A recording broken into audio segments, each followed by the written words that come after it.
Me too. It's really, really hard for me to leave the starting screen when we're in the middle of one of these songs. I love them so much. This is an artist named Sharp Motif. I wish the changes that they made to the app that I use called Slipstream for the free music didn't change it so that you can't see the actual artist for the song. But yeah, you can see the title, Nebula. I mean, you can barely see the title because of how small I made it. But yeah. Anyway, you get the point, right? Right. So, hello, hello, hello, and welcome to another One Lion of Code. I am One Lion. Today is Friday, and Fridays on our stream, we have something known as Community Day. Right, right, right. I need to turn the command on in order for it to work. Community Day. So today is a day where I invite you, the community, to come up with conversation topics surrounding software and technology. And we will have discussions surrounding them. I do have some in mind that I would like to discuss. Inevitably, we will not inevitably, we will potentially discuss AI. It's not something that I am going to drive the conversation towards. I wanted to use one of the titles that TBD used on his stream this week. I believe it was his Thursday stream, Wednesday stream. I know how to say days. And so I thought that that was a really cool topic that I'd like to explore further with the community. But again, we can talk about whatever you want, technology related. Since Tardigrade is here, I'm also happy to talk about the story and how that's been going. Like, I haven't written at all this week. I've been so distracted. So yeah, there's a lot of other stuff going on that's not enjoyable, but it'll get done eventually. And I'm going to find ways to enjoy it. But I want to get back to writing the story. I've gone through chapters 1 through 3, rewritten them with my hand, with my style, and yeah. And no, I'm not trying to say that to make you feel bad about not reading my stuff. You said that you have classes coming up soon, so I don't expect you to be taking your time on the extracurricular things, as it were. I know you are busy. But yeah, so Community Day is on, and I need to hop into voice chat so that the message that I put into chat is not a liar. So I am hanging out in the voice chat. What I do is I turn the camera on there, which is a virtual camera of OBS, so that if you do happen to join via voice, you don't have to in order to participate in Community Day. It is an option for you if you do want to have discussions using your voice, if that's easier for you. Then we can discuss things that way. However, you can also chat in chat about whatever topics. Okay, cool. So I have been in the middle of doing the next updates. So for anyone that was here yesterday and you saw me struggling super duper hard with the stored procedure, there was one change that I ended up making. And the story goes the way that I got there after reading Tardigrade's messages. So first of all, Tardigrade came in first. Plump Tardigrade. Welcome in. Loving this music, says Tardigrade. And I said, Irasai. DC Aggie is here. I was feeling your pain and solidarity, and I appreciate it. There was one change that needed to be made, and I said it on TBD stream, so this won't come as a surprise to you. But, let's see. First of all, I haven't, Pump Tardigrade says, I haven't written it all either or read your stuff yet. Teacher prep stuff. Excuse me. My district is rewriting their AI policies. Oh, you know what I didn't do? I didn't change the title of the stream.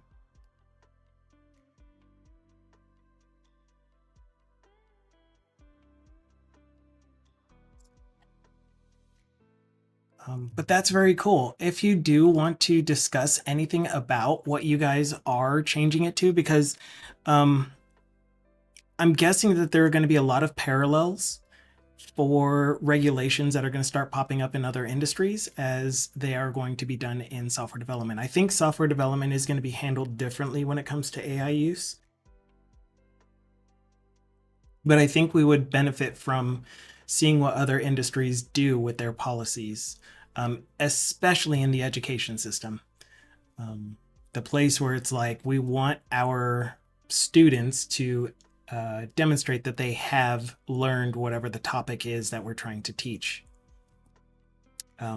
This would help assuage a lot of the fears in software development, in my opinion, from people that are saying things like, I am afraid that there's going to be a lot of crap code out there because there's going to be developers that are new to development that are going to try to use AI to do everything and not understand what it's doing.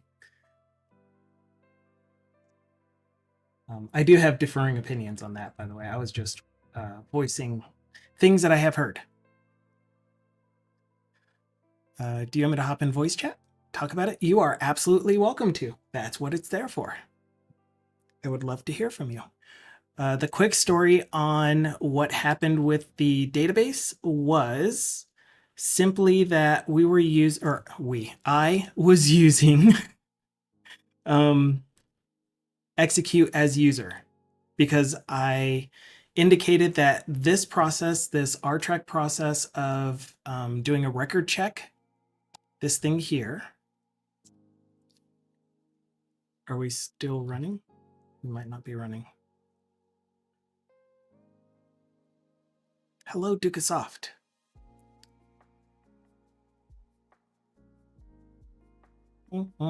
So this process here of doing a record check, I exist in a stored procedure and I rewrote it as C#. It performs very poorly. It's very slow because I didn't try to write it in a performant way. I just tried to copy over the exact logic so that I wouldn't lose anything. And then I was planning, I'll be right there, tardigrade. And then I was planning on optimizing it later. So instead, what I was trying to do was fall back to the stored procedures, which the existing application is currently using. And what happened was I realized that there are some processes, like adding the errors to the error table requires a logged in user, a SQL login, to be running the process. Unfortunately, we don't have that when we're using Entity Framework because, or I don't have that the way that I am using Entity Framework because Entity Framework is using a different login for its connection string, which is going to be the service login for the application. And that is the thing that is the active user. So what we were using, thank you so much for the follow. I'm trying to get through this quickly so I don't make tardigrade wait too long. Execute as, execute as, here, this used to say execute as user. Then I was doing all of the testing. I was trying to debug in Visual Studio. I kept getting this thing that kept saying the object is null or something like that. Thank you again for the raid. Oh my gosh. All right, so I will greet you guys here in a quick second, but we'll have Tardigrade come into chat as well. Surprise! I didn't know you were coming. So this execute as user works just fine to impersonate another user when using Entity Framework to run a stored procedure. However, execute as user is referring to the database user, which means that we will only get the security context for that database. The record check stored procedure accesses different databases as well. So I needed this to be execute as login. That's the only change I needed to make during this entire 10-hour, however long it was, whatever we tried, getting it to work everywhere else. We just needed to change this to execute as login. That way it's impersonating the user as if they had logged into the database itself. And that reads the user permissions for the different databases, and that's what will determine what is going on. And like, I didn't read anywhere that said use execute as login.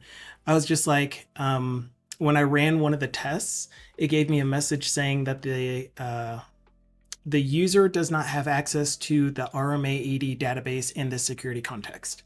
And I was like, the user doesn't. The user doesn't. What about the login? Because the user would be for that database. Yeah, definitely TBD. You know me. No obligations to stay for any specific amount of time or anything when you raid in. Just thank you so much. Okay, so I'm going to greet everyone and then pull in Plump Tardigrade, who is going to talk with us about some stuff that's happening in the education industry surrounding policies on AI, which I'm very interested to hear. I do also have another topic that is technology related that we might jump to depending on what all we get from Tardigrade. So hello everyone that came in with the raid. Hello Frank. So I don't know if Dukasoft already did the shout out for TBD, but I also want to do a shout out for, yeah, he did, for Frank Boucher. So first of all, TBD Gamer, amazing developer. Everyone that came in with the raid, you already know him. You know he does .NET. He is working on an application called Liquid Sky, which is a project management and planning application. You've heard me talk about it 8,000 times. And then Frank Bucheros, or Frank Boucher, who goes by Bucheros, because his dad used to call him that. And also a play on OS as well, is also a .NET developer working in Blazor, working on this cool dungeon crawler dice game type of game. Okay, so that's everyone. Are you ready still, Tardigrade? I don't want to pull you in suddenly and be like, oh my gosh, I'm in chat. So yeah, just let me know if you are still ready, Tardigrade, and I will pull you into chat. As I mentioned, the thing that happened was earlier, Tardigrade had mentioned my district is rewriting their AI policies, and I'm very curious what those will look like. And so we're going to have some conversation about it. All right, so I'm going to pull you in. If you would mute the stream, and you will hear me coming through Discord. And if you want to see real-time screen stuff, then just use Discord only. I'll be streaming there too. Okay, in 5, 4, 3.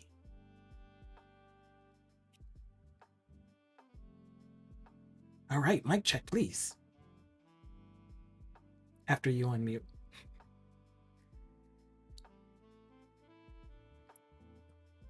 Waiting. Waiting. Waiting. Gawain.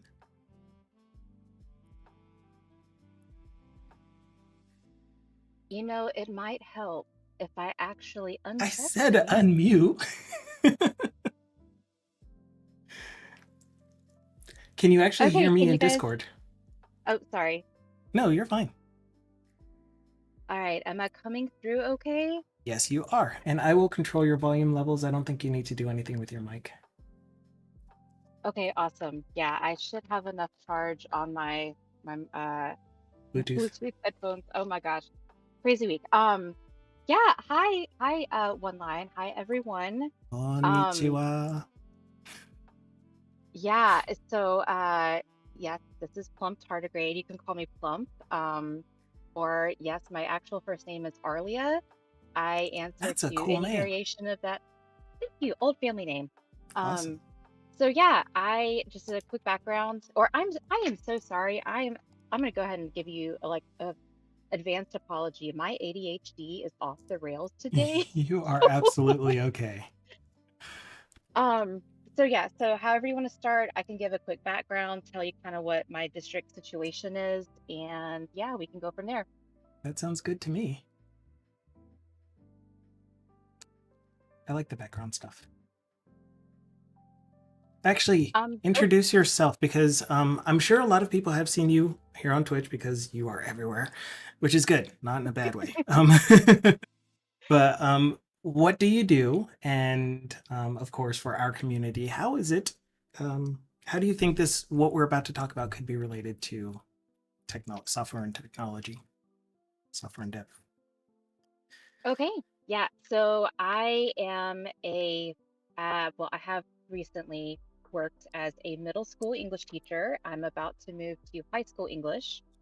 which I'm very excited about. I have been an academic research librarian. I have been a public youth librarian and a bunch of other things, but those are the main two facets of my career.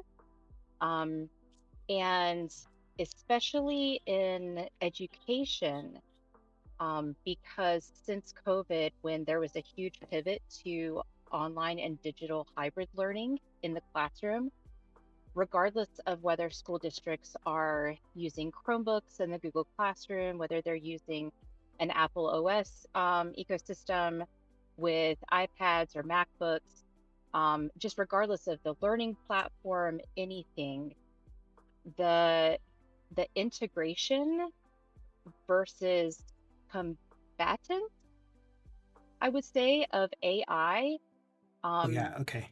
in policies and just in curriculum is is so fluid and nuanced, at least in, so I'm in South Carolina.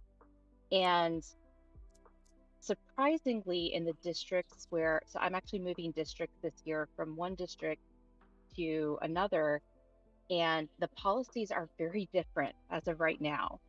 Um, and so it's just really curious to me, especially with all of the developers and the programmers that are on Twitch, like you guys that are sharing your knowledge with people like me, that I'm not a computer person. I'm very much an analog person, but I love using technology in my classroom and so, with a mix of it. And so how how AI is shaping the curriculum and the policies based on what you guys on the technology side can create with it.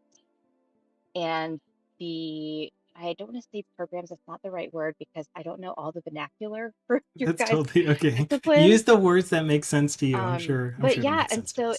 it's just really fascinating to me, and I'm really curious, like I said, because there has been the same policy in place since about 2022 when, ChatGPT really kind of, took off, and they're just now rewriting it. And we don't know when we're going to get the new district policies. Um, but I mean the one we've had the same one since 2022. And what And are I can those I can go currently? into what those are. Yeah, yeah, So, absolutely. so this is one of the things that's really curious to me because I mean, you know from some of the messages that we've shared that. So I am also a writer and actually a published author, and so how I approach the use of AI from a creative aspect is very different than how I approach it from an educator aspect. And so in education, um, I love having my students use it to create, especially as an English teacher, when I'm having them create storyboards or books with illustration or doing research. It just how it speeds up the process um, is wonderful to me. But yeah, so current policies that we've had since about 2022 are the district I just finished up with this past May, very much combating it. No usage allowed. It is AI is like the big evil with no useful aspects to it. And that's really disheartening because it can be such a great tool, at least in my opinion. And I've used it when like a lot of teachers use a platform called Canva to design materials for our classrooms, for our curriculum, whether it's in lesson planning, whether it's infographics, whether it's all kinds of stuff. Our students use it. And so that is pretty much just been a blanket statement across the board of no AI usage is acceptable, even though the great irony is, even though a lot of the software or programs that this particular district has paid thousands upon thousands of dollars for run on AI. And and so just the great irony of that is bonkers to me. Um, versus the, oh, I'm sorry, is everything clear so far?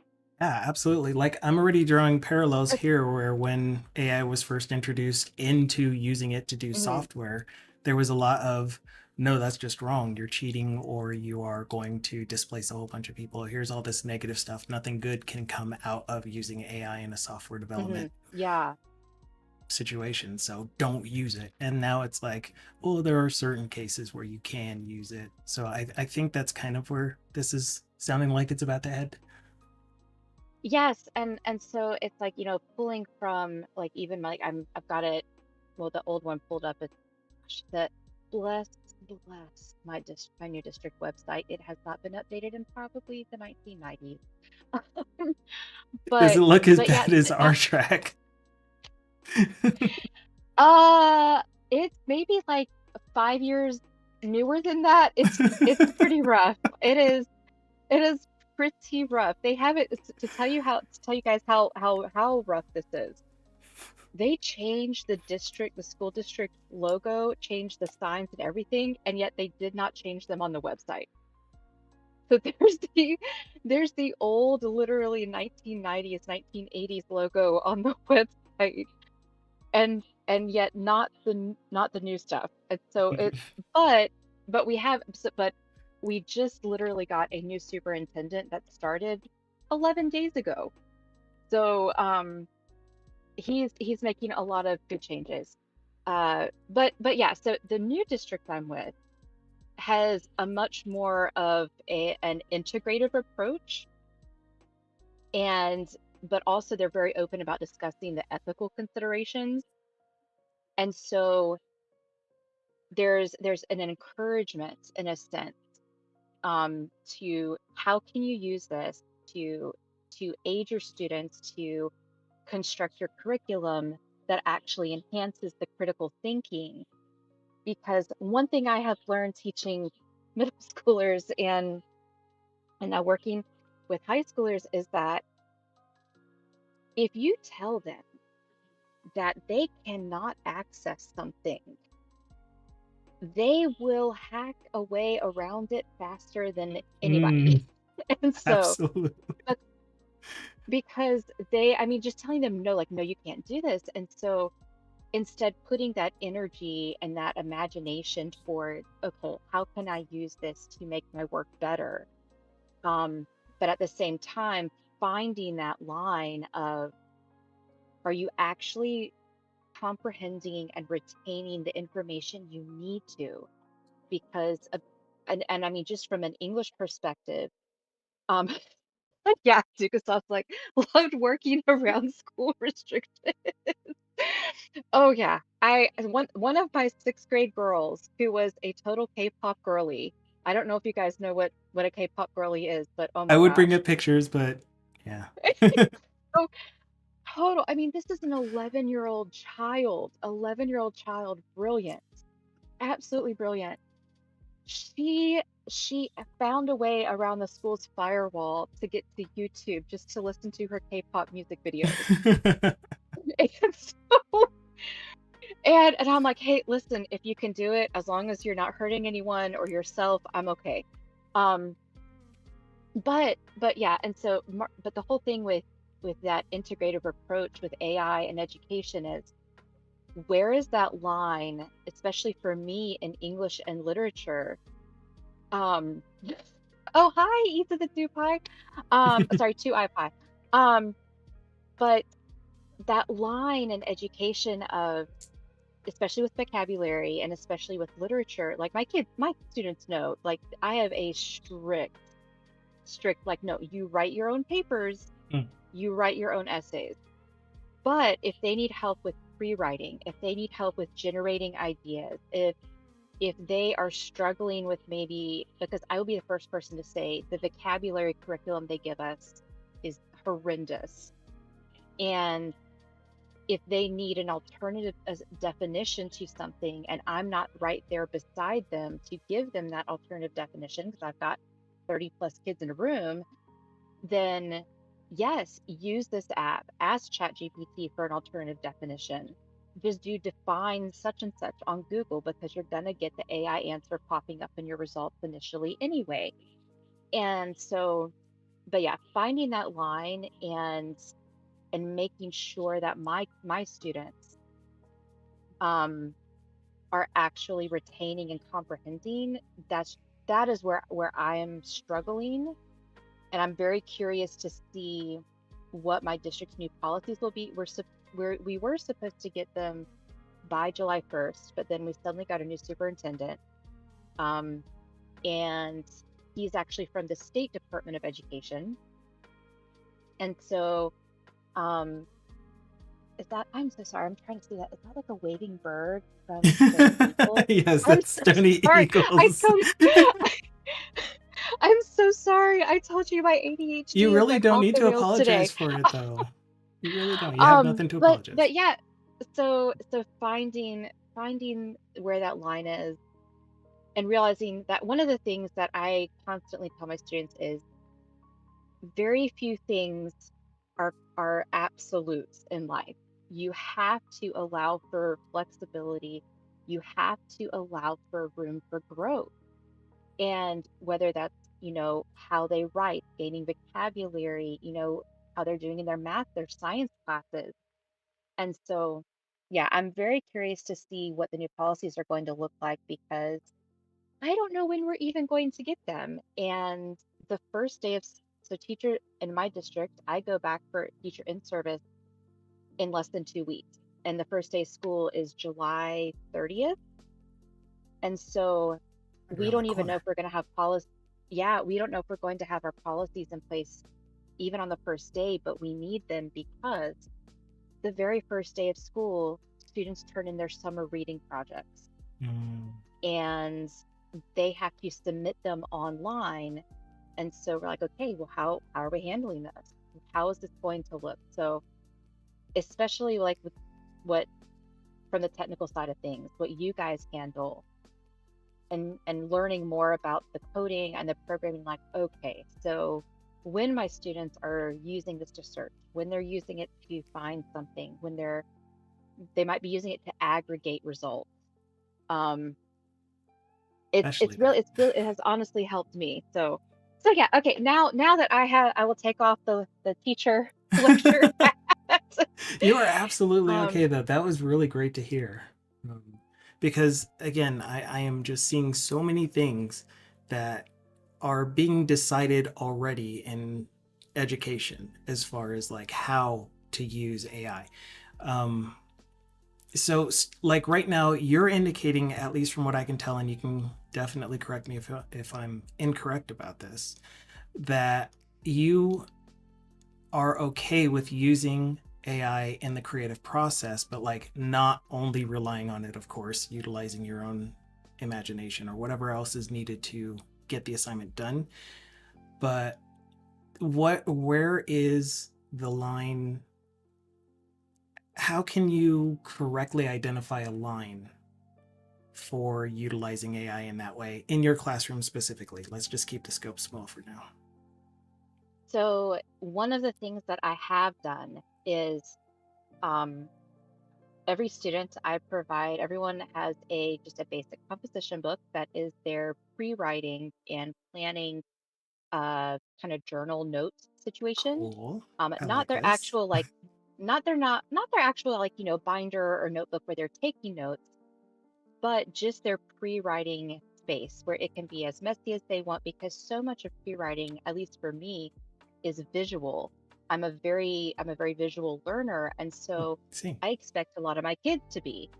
And so what I have them do is when they get their assignment, their prompt, they're always given time to physically pen or pencil in their composition book, just do their brain dump and just Oh, dump, even if it's like 2 words, that's that's so all they have cool. in their brain that day.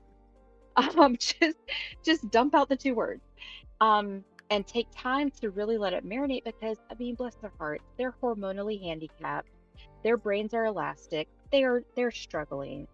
And so giving them the space to dump that out, but then we actually take time in class to do research. We go to the library, we do research. I work very closely because as a former librarian, I work very closely with my school librarian about, we talk about information literacy. I give them parameters of there is useful, here's what's, trustworthy result. But again, also always verify your result. Always verify. We talk about the context of, who wrote the program. Was it written by a company? Was it written by a small team? Because to me that matters. And it's just, and I do the analogy of, do you separate a musical artist from their music when you find out that they have done criminal acts?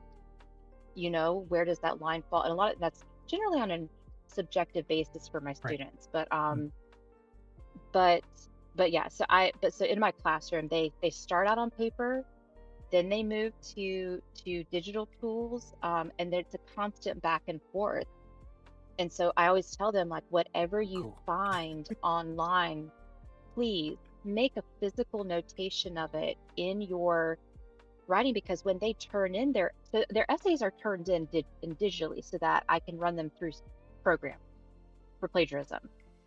But I tell them, I'm like, they're also required in their bibliography, their works cited. I tell them, like, just make at the very end of all your entries, just make a little like bulleted list of, I use this AI program or this That's cool. AI aspect, just so that I can get a sense of, what they're using and what I need to be aware of. Yeah, and it sounds like you're not making them feel bad about using it. You're just having them identify which ones they are using. Not good, not bad. Yes, That's yes. awesome. So I I'm reading. absolutely appreciate that so very much. I'm trying to go back and read DC Aggie's comment. And if you want to read it out loud, if that helps, feel free to. Okay, I'm not so cool as to say middle schoolers should be put. Oh my gosh, hang on, I scroll back up. Where is it? Where is it? No. Where is it? There it is. Okay. Um, should be put through a thesis defense scenario. But I do wonder if something as simple as an in-person handful of questions about submitted papers, Yeah, when I need to graded write down versions my are notes. returned, could ensure that the student understands both the subject and the work they submitted, be with AI assisted or not. And yeah, that's actually something I do. Um, so we have writing conferences in class, both peer writing conferences with student to student, and then students with me, because at least my goal, because I did an MFA in poetry and nonfiction, is my goal is to make them better writers. And when I say what I mean when I say the word better is, it's all about clarity and efficiency. And not even efficiency, but really just clarity. Are I was they gonna say, saying what? I'm like, isn't it Yeah, more like you're considering your target audience, so it doesn't necessarily need to be yeah, concise or efficient, just yeah, and appropriate. it's not just, your audience, it's about, your overall goal. So are you saying what you Oh want to yeah, and say your goal. Thank you. in the way you want to say it, in the right format you want to say it? Um, and so yeah, but no, I completely like what DC Aggie is saying, like, the in-person handful questions. So I use what's called an exit ticket most days. Um, and in education, what an exit ticket is, at least for K through 12, and if E to the two, I cannot A quite little remember while the full since name. I've been in K through Um, 12. math professor extraordinaire.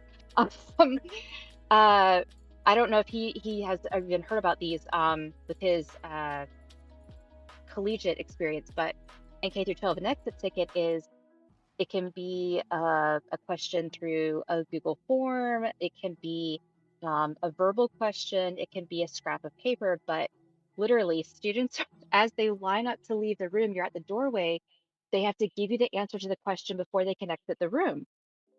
And it's generally a very short question, because the bell has rung. They're trying to get to their next class. Hmm. And so a lot of times these are my writing questions of just a quick check-in of, okay, are you um did you use any like did you use AI resources when you researched today? Yes or no? Did you How did you handle, did you find your thesis statement? Were we able to find details? Were we able to find support? Were we able to hammer out some of the framework of what your essay is going to look like or your story? Um, and that's just the exit tickets. I mean, sometimes when I'm doing literature, it's specific, like, okay, tell me what this character's like nickname is or something like that to, Yeah. reading check. Did you But actually read the content and understand it? yes, yes. And so, yeah, they're definitely, but like I said, I am very much an analog person. And so, I mean, a child of the 80s. And so, Same. um, So same. it's, but yeah, no, definitely have hands in person, hands-on things for not just my kids, but myself as well. Mm. And then Stony Eagle had a comment saying, when I use AI, I get the job done, but I have not learned anything from it. Isn't school to learn things? Before you answer, which I do want to hear your answer, one thing that I want to indicate is that is the way that you're using AI, Stony. There is another way to use it. There are many, many ways to use AI, and one of them is to use it for learning what it is that you are accomplishing with these tools. Okay, hard agree? I mean, Yeah, and so I mean, yes. So completely, yes, school is to learn things, but for me, as an educator, my job is to equip my students with the skills to then become lifelong learners. I'm not teaching to a yes. test, though I have massive standardized tests that I abhor with every fiber of my being. Um, because I mean, just in my opinion, there are so many better ways that I can ascertain what my kids are learning. Mhm. Um, I do like quizzes, but I'm not a fan of like standardized tests. Anyway, but yeah, as you said, so using AI, so to give a concrete example to Stony Eagle about using it to actually learn. Um, oh gosh, we're just opening the whole can of worms on my educational background. Oh Okay, no. so um, Only go so as yes, far as you want. There's no requirement. um, But also don't hold so back. and well, this is from my personal experience as well. So yes, I have multiple degrees in English, a graduate degree in library science, but I am actually a huge science nerd. I like going all the way back to high school. I medaled in both physics and English. I got accepted to a master's degree in biology. I just haven't started it yet. And so when I was, oh gosh, this was just like a year ago, um, I was considering whether I wanted to change my certification from my teaching license from English to actually science because Oh wow. I incorporate uh, well I'm very interdisciplinary and I love bringing in um any kind of video essay whatever content I can from all my other subjects. Um but when I was thinking about switching my certification, my teaching license, and reviewing for the state exam for biology, I was studying my physical textbooks. I was reviewing my notes. I was doing this, but there are some incredible AI biological and scientific modeling programs out there. For instance, for anatomy and physiology, where instead of having to go into a laboratory classroom where I might not even have access to one, I could pull up using this open source, very reliable digital textbook that had three-dimensional models of all the different organ systems and the skeleton. And so I can review all of that and see it rotate around the screen. And all of this is generated by me typing in, okay, where is the model for this? And AI is pulling it up and it's answering my questions to help me review and refresh everything. And a lot of those same programs are used with by my students. And so I forgot who was it that had the program on the stream one time. It was recently about um Marcus voice coder. lear learning the vocabulary and you were doing like the fantasy Yep. story or something. Yep. Yeah, and so that's another perfect example of trying to learn that vocabulary through association. And so I mean, yes, everything's a trial and error process, and what works for one student doesn't work for another. And that's why there's, I mean, a variety of techniques that go into lesson planning, um, because you have to pull in not only different formats and different modes of learning, but also different, I don't want to say grade levels isn't the right, hang on, let me find the word. Oh gosh. Disciplines is what I would say. No, the actual word is differentiation, Oh, but okay. that that's very much an education word. And so I'm trying Let's to think just of a Google that. synonym that I could that that a synonym it basically just means not just the different styles, but the different levels that people are at. Because I in one class, I might have someone that is an incredibly astute student and ahead of their grade level, but then also someone that is reading 3 or 4 grades Oh man, below. this would have been nice. This would have been super nice. Like, has this been in the industry for a long time Um, in education? but yeah, so definite uses that my students and myself use for AI for learning. I mean, and of course, there are times when, oh, I can't, I think I lost your, Oh, you can't hear me. I cannot hear you. Can you guys hear me? Yes, yes, we can still hear you.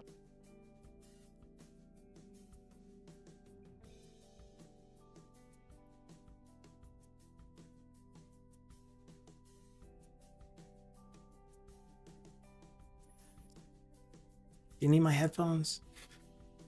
Oh, now I can hear you. Okay.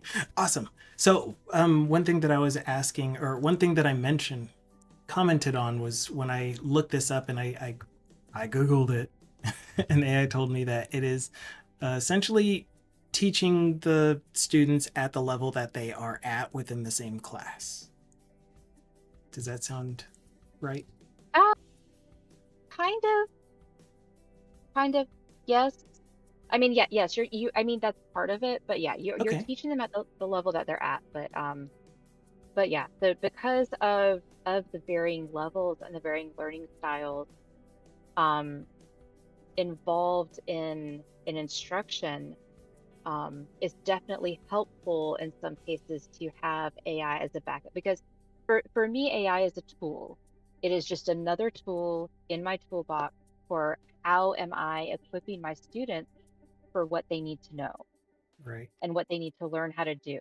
Um, but I mean, but that's just me. I mean, with my background as a librarian and a writer, I approach this very different than even a lot of my fellow English teachers and I mean, any of my fellow teachers. Some of them are just absolutely anti AI.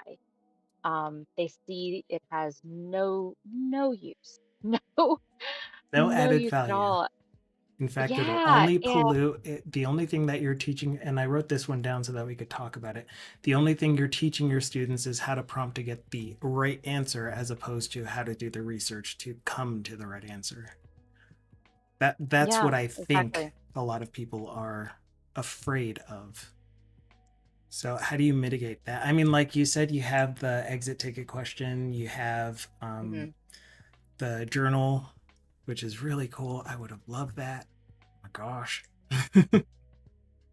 And then yeah, just making sure my kids, especially in their work cited, their bibliography, just Oh making a yeah. note of that, yes, I did access this, um, to make sure that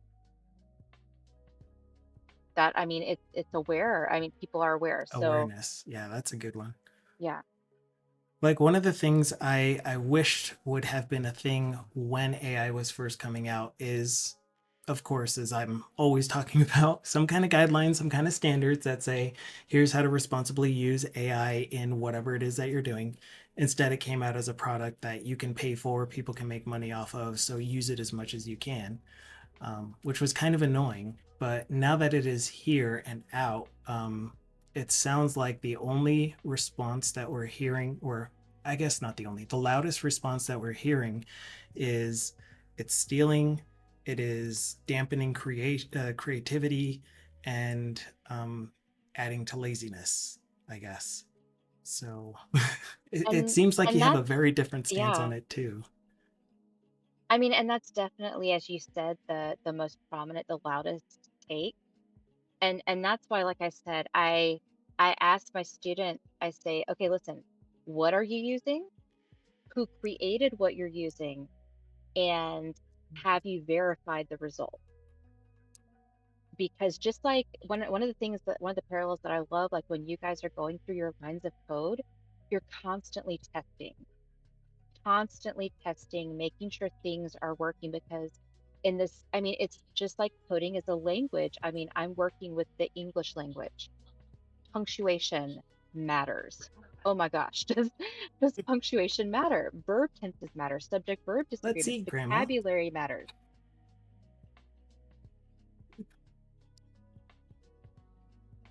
I don't know why I lost my ears again. No, I was just showing punctuation. That's all. Ah, Punctuation matters. eat shoots and leaves. Yep.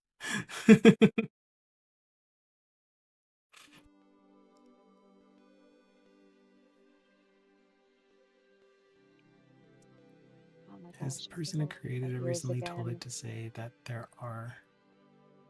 Person who created what?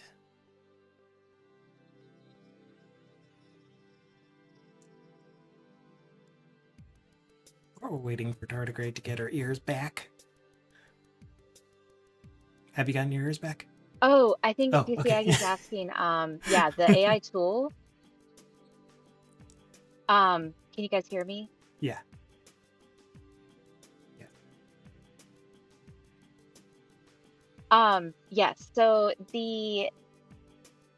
yeah, and that's exactly right. You know, who has written the code? What is the But company it's not stance necessarily on? writing the code itself. It's so Yeah, yeah. AI is just a process that you feed Mm, information through. It does inferencing and then it generates the most likely response. That's one dumbed down, watered down way of looking at it. I think there's a lot mm-hmm, more to it. So no one's writing the code for how it does it necessarily. I mean, we're employing techniques, we're using math, we're saying this is how you do the statistical analysis between layers, but it's still generating a sentence or a response based on input. So output based on input, kind of like any other function. That said, we treat anything that AI says as either right or wrong, which is not necessarily how we should look at it. Yeah, I'm going to go on a soapbox. So I'm going to go away from that and come back to where you were going first. I would rather go that way first. It was just but no, more so that when it yeah. generates information about World War II Mm-hmm. specifically, it is just doing a generative response based on its training data. Yeah, exactly. And that's one thing that I have really started to understand more watching certain people like your stream and other people's developer streams, how AI actually is working in a sense, and that what you say about people treating it as just that binary of right or wrong versus, as I said, verifying and trying to understand the nuance behind the what it's outputting.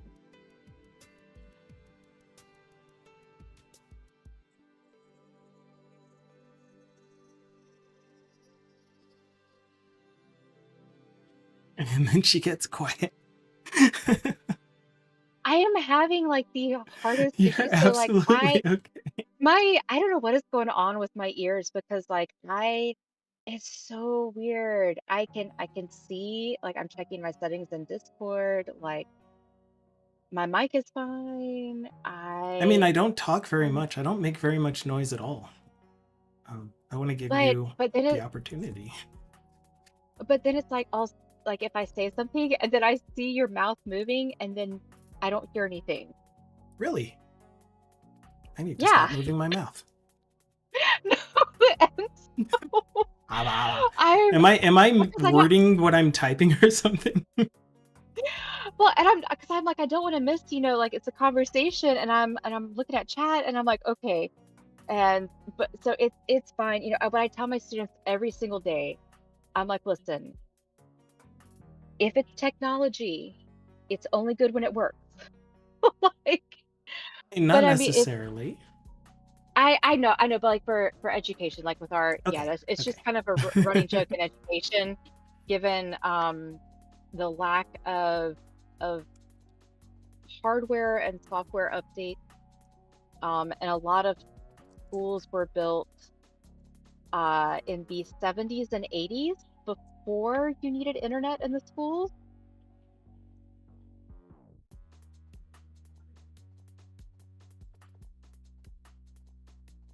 Oh, okay. And So I so think I know what you just saw. I did a mouthed O, as in, yeah, DC Aggie is probably right. I think my microphone might be doing that because Discord recently had another update. My microphone might be doing that thing where it's using Crisp in Discord and I have Crisp running on this machine. So my mic might actually be getting cut out instead of your ears dropping. oh, it's always something. Yeah. I don't think I have ever watched a Twitch stream that hasn't had some kind of technical difficulty, no matter the size of the stream. So, Okay. Can you still hear me fine? mhm. All right. I turned off this input sensitivity thing, so hopefully it's not like blasting your ears off or just super quiet. Stone Eagle that is adding entertainment. Oh my gosh.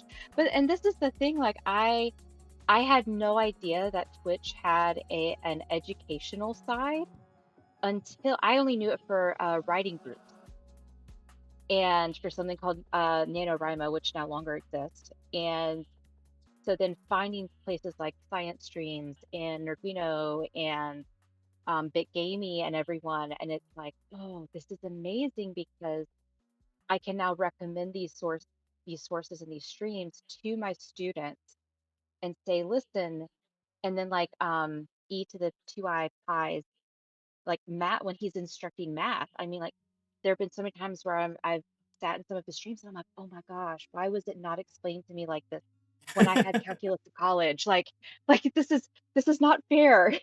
Why weren't these resources available while I was in school? Yes. Mm. And so, I mean, and it's so funny because I mean, and because this just happened back in, oh, this was in April. Um, some of my kiddos, 6th and 7th graders, I mean, they are deep into the Minecraft obsession. I mean, just deep into the Minecraft obsession. And, I and so never understood it, but that's fine. they're constantly watching Twitch streams about Minecraft or people playing Minecraft. And I'm like, listen, hey guys, there are other types of streams on Twitch, you know. There's a whole wide world out there. And yeah, it's always fun.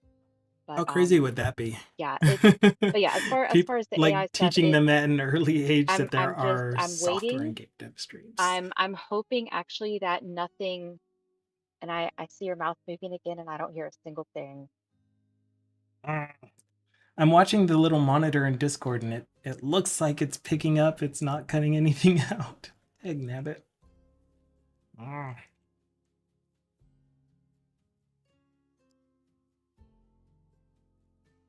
Okay, you're just gonna hear background noise if I do It's okay. this. It is fine. Okay, so you're probably gonna hear the mobile studio making fan noises.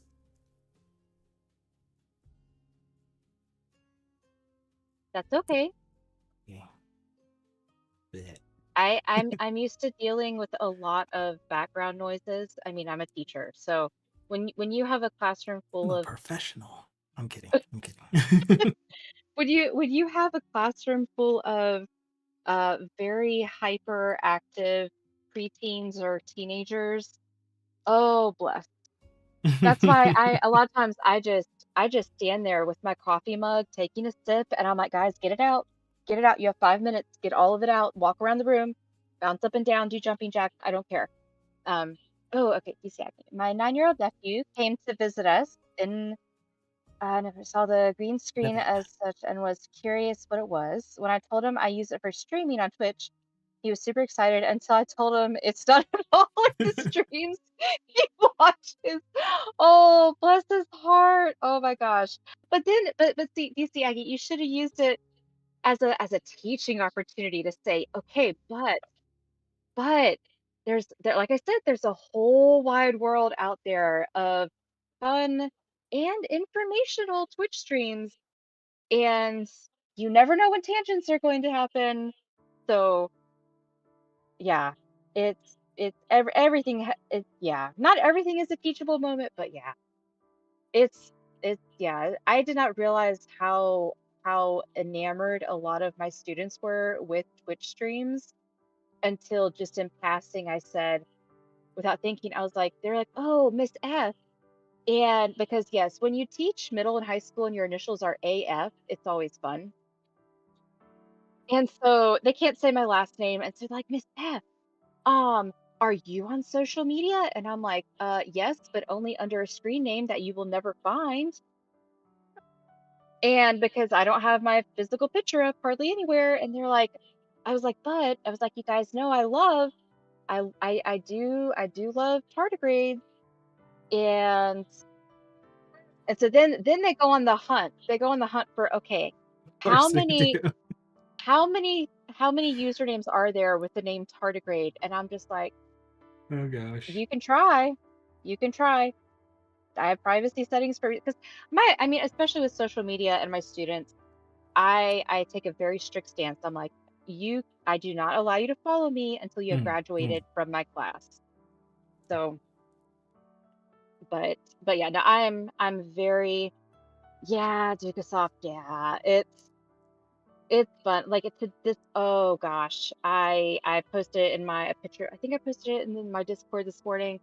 Went by Starbucks and the baristas know that I'm a teacher and know my initials. And so instead of putting my name on my cup, they Oh, literally put on the label Miss AF because they think it's hilarious. And I'm like, okay, this um, is, yeah, but I give my kids a pass. I'm like, each student gets one pass to call me Miss AF, and that is it.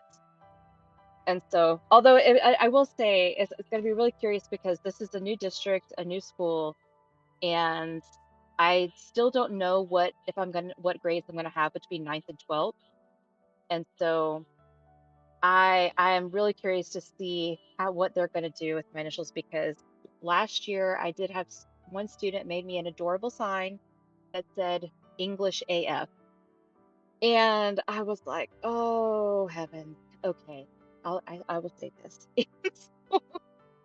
Okay, take a it was stream. meant with love. Yes, I stream anonymously and mask to prevent current or potential employer workers from finding me. Yes, and I completely understand that. DC Aggie, I completely understand that because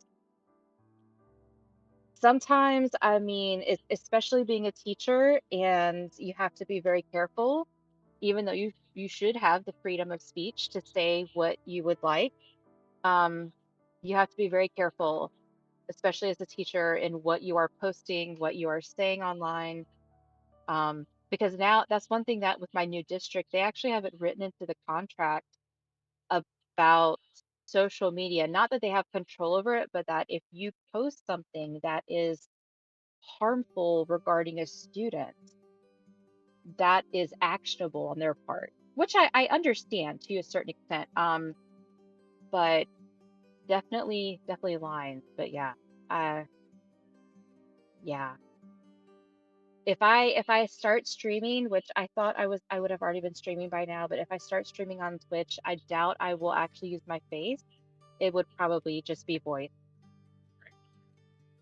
Which makes perfect sense because again, you have a lot more areas where it could go wrong. Yeah. I have more stuff written down. What do I have written down? So not only are you allowing, I'm going to say it this way, even though it's not really the way I want to say it. Not only are you allowing your students to use AI You are encouraging them to utilize it in a way that is productive and not a replacement. Do you think that there is going to be anything along the lines of introducing more uh, curriculum surrounding proper use of AI in K through 12? Um, I can only hope so. I I honestly I am not sure because even now, even in the past 3 years, there has not been explicit training. There has not been anything aside from here's the district policy and that's it. And so especially coming now, no, let me take off the educator hat and put on the librarian hat. With all my training in information literacy, um, I'm a huge proponent of you need to train people how to handle things so that they can verify it. Because I want it to be as clear and as truthful with quotation marks around it as they can get at. Um, and so having yes, DCIG, digital literacy and critical thinking, yes, that's the constant goal, constant aim. And so having I would hope, oh gosh, I hope that there would be something in the future for educators, even if it was an online module to let teachers know that you can use it as a tool and not it's not evil in and of itself.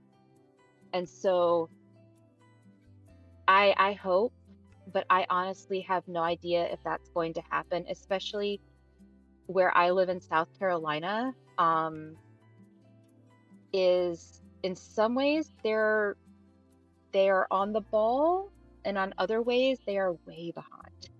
So, um, it's just I just don't know. I hope, but I just don't know. Honestly, I mean, as much as I hope, I do not foresee any kind of actual training or policies for as far as curriculum goes with AI coming anytime soon. But they are going to have to Yeah, with the because way the like landscape is. the analogy I have is like when computers were being introduced and we suddenly started having classes in K through 12 that were how to use a computer. Hmm. And this technology by itself, AI by itself, is a large enough, you know the word. Yeah, It's big yeah. enough for to have its own. Here's how to use it. Yeah, it's definitely, I think the word I would go with is discipline. Mm, I And like it. so it's definitely worth having some kind of training in. I mean, like you said, with computers, we had to have classes. I mean, I there's a reason I use a giant mechanical keyboard because I grew up with that in my typing classes in the 80s and 90s. And you see, Aggie, kerfuffle, kerfuffle, AI kerfuffle. Oh my gosh, that's like, This is the symbol for the universal hand symbol for kerfuffle. oh Domain my is the one that I gosh. was trying to think of. Um, but yeah, it definitely needs some kind of class. That's one of the things that with my new school librarian, oh my gosh, I love her so much. Um, we were talking just the other day as because I still have not gotten into my classroom.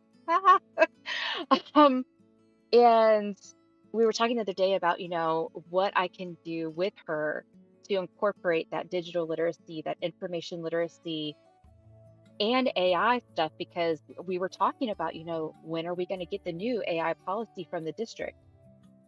And so, um, yeah, it, yeah, all I can say is we need it. I hope it arrives, but I'm not even cautiously optimistic that it will come in the next year, even though we desperately need it. I am burninating the countryside. Oh my gosh.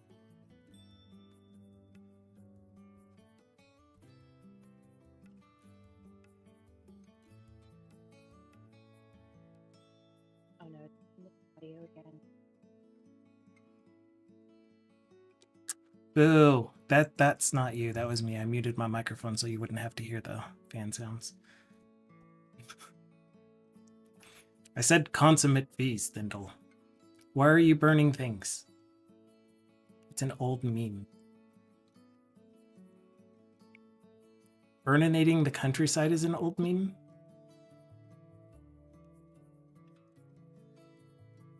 Oh, it is more strong bad stuff. Interesting. I've seen every single one. Oh, it's part of the. Oh, but still, why are you burninating the countryside? It really has been a long time since I've seen that particular episode.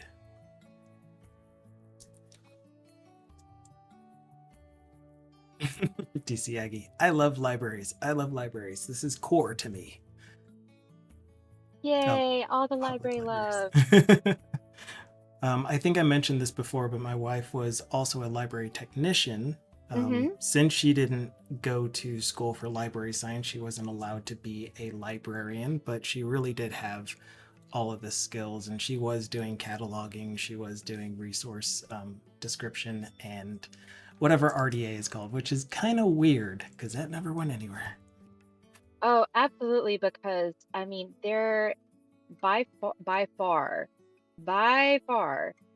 the vast majority of so-called library assistants or library technicians have more hands-on skills and content knowledge of how to do the job of a librarian versus a lot of the actual people that went to library school.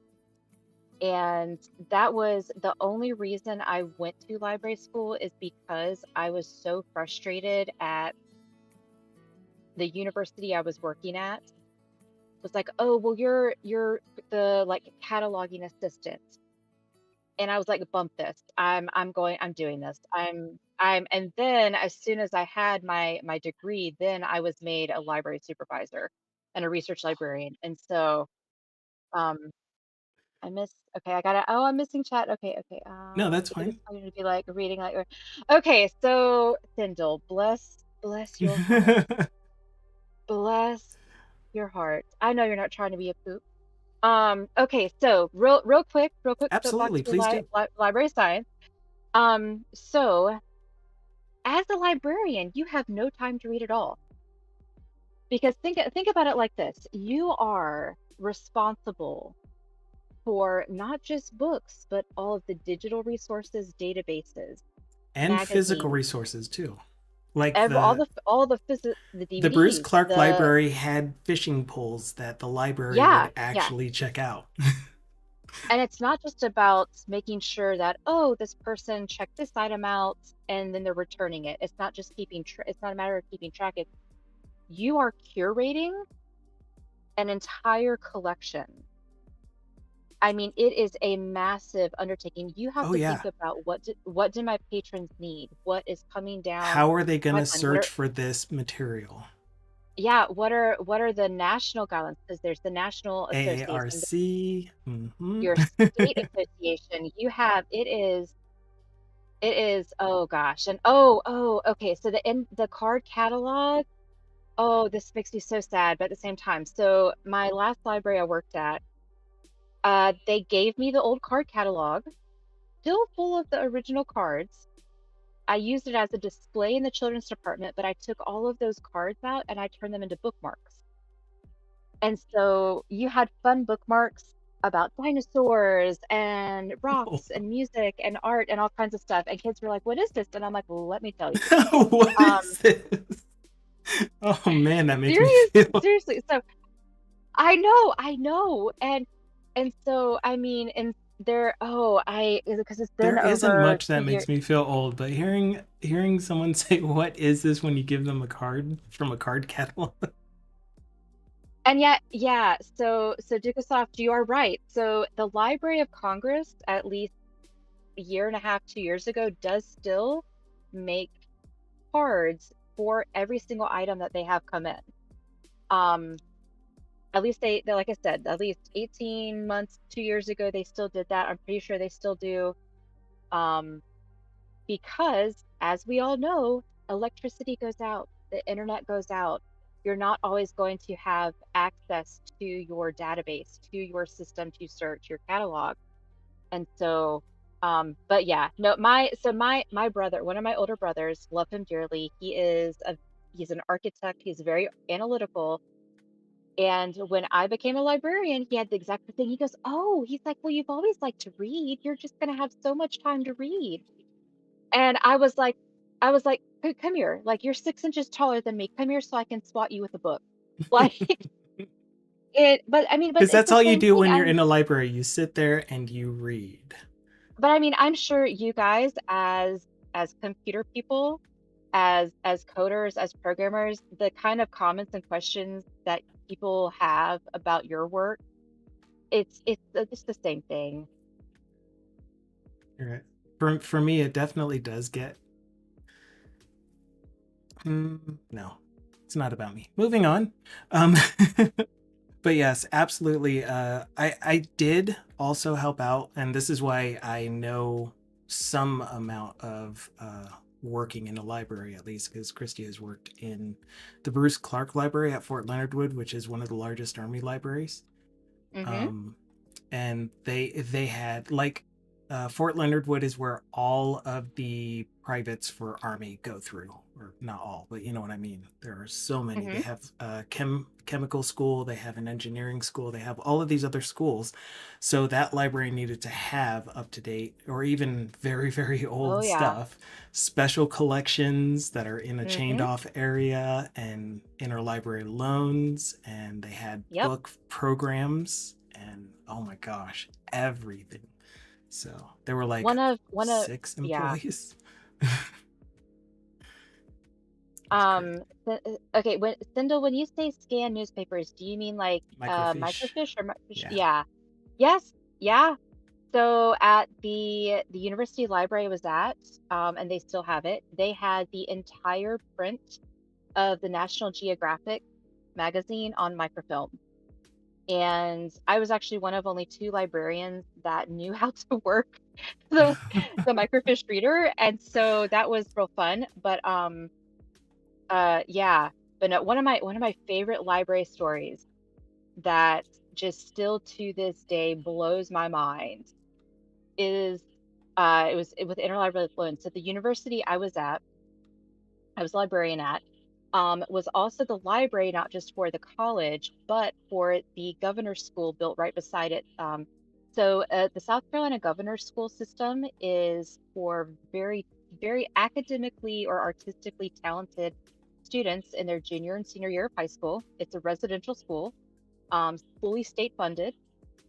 And so the science and mathematics one was built literally right beside the university I was at. So I was responsible for the interlibrary loan and statewide loan consortium lending for not just the entire college, but also the governor's school. So I would frequently get requests from these professors, um, from the governor's school in their math and their science saying, "Hey, can you find me this article? I can't find it in the databases. I don't think we have a subscription to this. Just can you find it for me?" And oh gosh, I probably would have been a pirate in another life because I'm like, let me go hunt some treasure.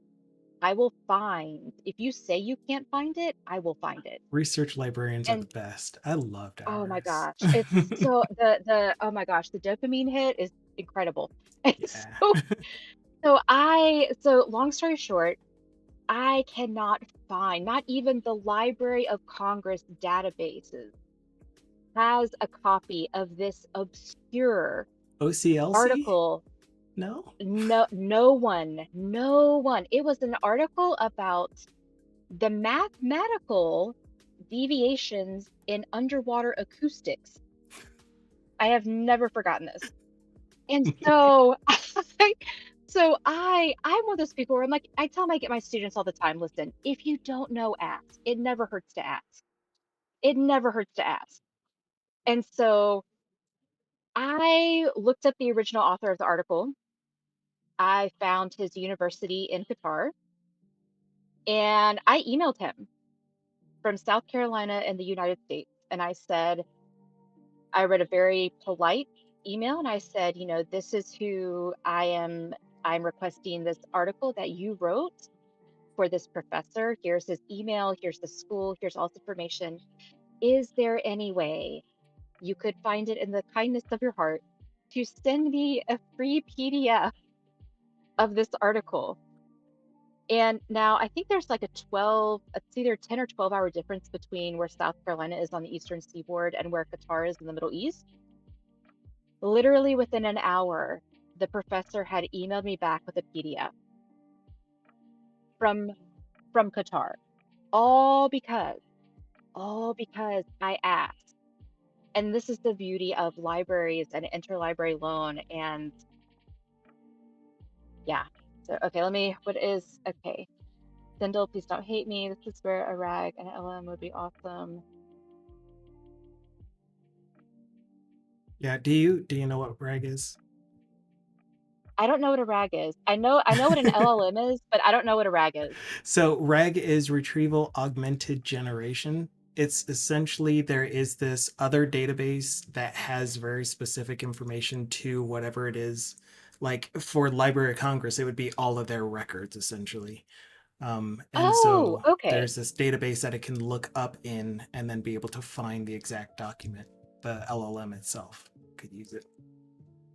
Oh, yeah, that would be amazing. That would be absolutely amazing. Yeah, it's kind of like what you were talking about where did I write this? Ask your textbook. So that digital textbook that you were talking about that you could Mm-hmm. query, that would most likely be using RAG, where the textbook is the database of content, and it'll tell you Yeah, exactly what yeah, page this thing is on, and so that's RAG in a nutshell. yeah. Awesome. Always learning new things. And yes, I love the comment from DC Aggie that you posted about a public library is a community's commons of knowledge. Oh my gosh, it's in the way. It's in the way. I can't see it. And discussion, it's academic meets arts meets public service. It just checks so many boxes Yeah, for things I value. Yes, I agree 100%. there were so many programs at Bruce Clark Library. One of them, which I actually attend, well, we attended a lot of them because social constructs. And anyway, one of them was an anime convention, essentially, where you dress up as your favorite anime character. That was Mm-hmm. it was an interesting experience. I don't think I would ever go to a real con, anime con, but yeah, we did it, and I was there. Yeah, the end. Yeah, but the thing you have to remember about cons, because yes, I am a huge nerd. I have done cons. I do occasional cosplay, not anime, but I do occasional cosplay. But the thing about cons is that from a sociological perspective, it is fascinating. It Get is a bunch of as, people that love the same thing together in a oh my space. gosh, it is fascinating because I mean, when I've been to library conferences, to educators conferences, it is it is just fascinating. And okay, Sindel, not anime. How about war?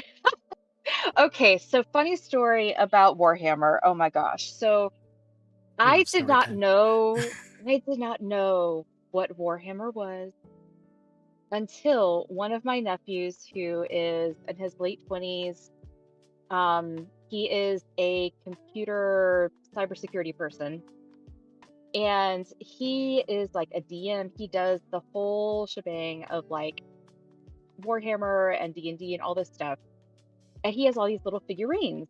And so one day when I was like, Caleb, what is this? He's holding a book. And he was like, Aunt Arlia, that's you. And I said, what are you talking about? And he's like, so they have like wizard, warrior, priest, librarian people. And I was like, what? I need this. So yeah. I still know very very little about Warhammer, but yeah, this is who I cosplayed as. Again, if you want to see the actual stream screen, you could look in Discord. It should be showing there. or you can just look on Twitch with the delay. I looked just like him too. I had my hair braided and everything. It was crazy. Oh my gosh.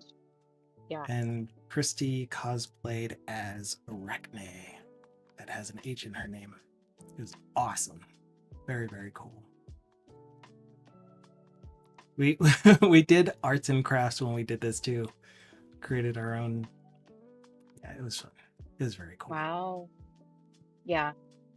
It is cosplay can be an art form. I have some friends that they do some Oh yeah. Oh my gosh, yes. incredible costuming effects with it, and I'm just always amazed. Dukasoft would cosplay as Thindle any day. Any day? Good job, Thindle. I'm gonna congratulate you on that. It takes a lot to be mindful enough to say, you know what, that comment does not need to be said. So I commend you on it, Very true. and you are better for it. Yep. But yeah, so that's about all I have for, I mean, the current status of, at least in my school district, the one I finished up in and the one I'm starting in. As far as AI with the and it's not even about the curriculum anymore. They're still just focused on the grading and the students' work right now. So we'll see.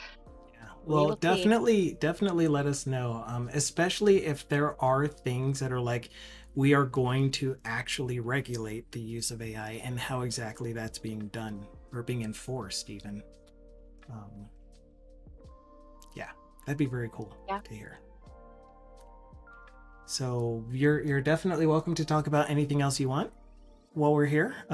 We did get onto library science type stuff. I only am okay with talking about that because I have some knowledge about it. Like it was a fun time. Their ILS, I think I told you what it was, and I can't really remember. It had something to do with unicorn and all of that stuff. But it didn't do a very good job of presenting the UI for them to fill in the mark records. It was so hard to use. So I created an access database that was pretty much just connect to it and feed it all of the data from this database. It was a clone of their ILS. Yeah, it is definitely, I mean, as I think I mentioned when you brought that up, so one of the very first ILS programs I used was something called Sierra, and it was beautiful. It was functional. Did it look like it was from the 1990s? Yes, but it didn't matter because the way it worked, it was intuitive, and everything made sense. And it was very difficult to break something, and it was just phenomenal.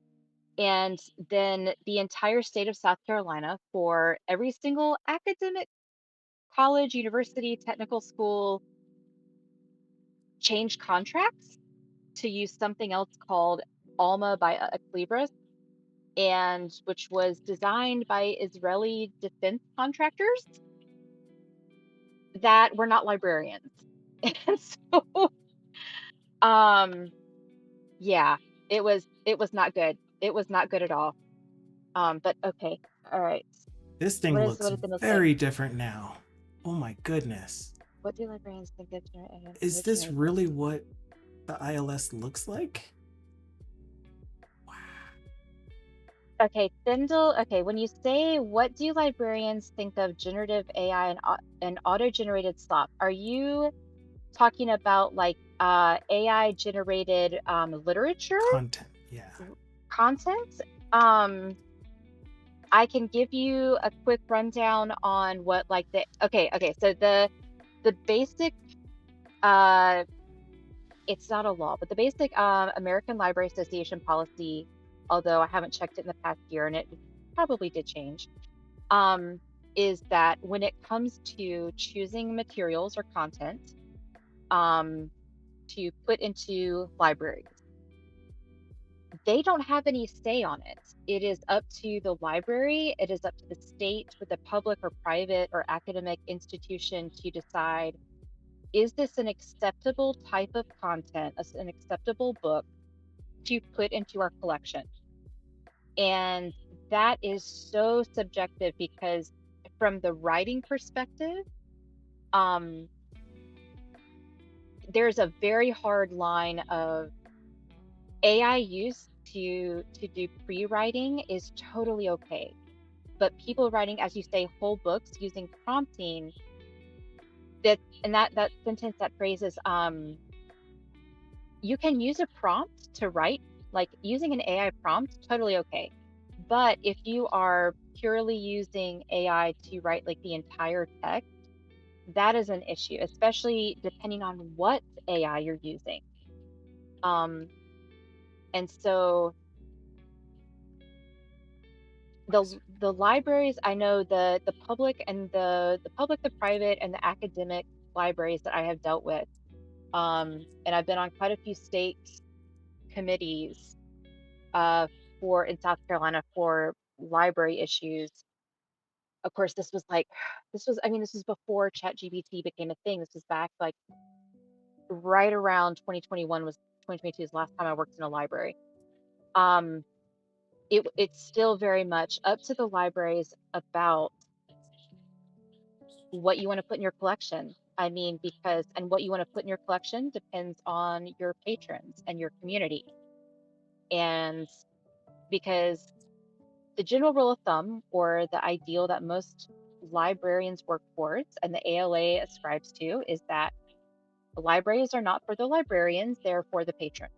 Right. And as DC Aggie said, it's a community service. So just because I don't like a book doesn't mean someone else won't. And there's a book for everyone. And so, um, yeah, that's kind of the long and the short of it. Book, a DVD, a book on tape, Yeah, music. I mean, music. Oh man, the audio library that they had was insane at the Bruce Clark Library. They had an entire, oh, it was almost as big as the children's library. It was insane. oh, that is awesome. Yeah. I'm a huge Games, proponent. they even had games Hmm. for all the Yeah, consoles.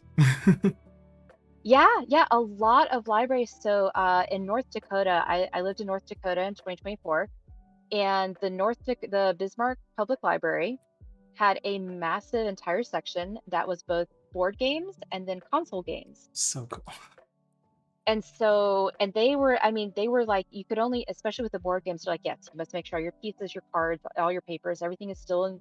They had them in these Hmm. Tupperware boxes. Hmm. It was amazing. Um, but especially, when it snows 7 months out of the year in North Dakota, you get snowed in. You need things to do. But yeah, yeah, such a community resource, such a community resource. There was a thing that I pulled up. What did I pull up? Oh dear. Did I write it down? No. Why didn't I write this down? You spurred something. No, it was the YouTube thing. So the reason that I provided that link in chat just now and that it's not showing up anymore wherever it went, is because I would assume that there are a lot of similarities between the laws for utilizing AI in music production as there are in using AI in literature. Uh, what do you use? Writing books and authorship. Just writing, just writing. Yeah, Yeah, totally where true. Yeah, you yeah, identify which portions or how you use the technology to contribute to your work, and therefore when you clearly identify, and that's one thing that I was kind of wanting to bring into software development, which is when we use AI in software development, giving attribution to not even attribution, it's citing where we used AI and how. yeah. Oh yeah, absolutely. I mean, absolutely. I mean, because for years I worked as a radio broadcaster and had to search for new bands, new musicians, and because we were an indie radio station, we had a whole lot of singer-songwriters, and I was always curious about, did you write your music? Did you write with a partner? Did you write with a team? And so, I mean, generally there's, yeah, it's so much the same, so much the same. I mean, think about how many times, in music, someone samples someone else's music and they have to give them credit. I mean, how many court cases have there been because someone did not give someone credit for sampling their original, their Like, intellectual property? on those lines, I am kind of like, there's just something about the human aspect that needs credit for being the originator of a thing, and it's like none of us really are. None of us really is. Oh gosh, sorry, DC Aggie's like Vanilla Ice. Oh my Yeah. Duran Duran. god. Yeah, Oh my all of them. gosh. But I mean, Yeah. it's a thing where like it should be one of those things that it's more like it is polite to acknowledge someone for I got this idea because I heard it from XYZ or I saw XYZ do it.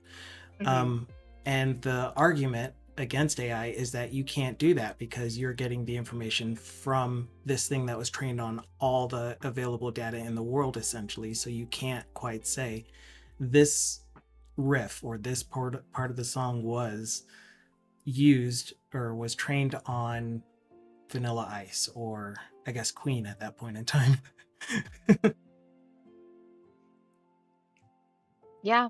Yeah. I mean, it's one of the things that I was not aware of because it's been such a new development is people using AI to create a lo-fi playlist.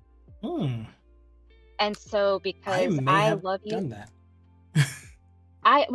because I love using a lo-fi playlist from YouTube in my classroom. I will put it on my smartboard because it's just such a soothing but yet sometimes intricate background for my kids when they're working.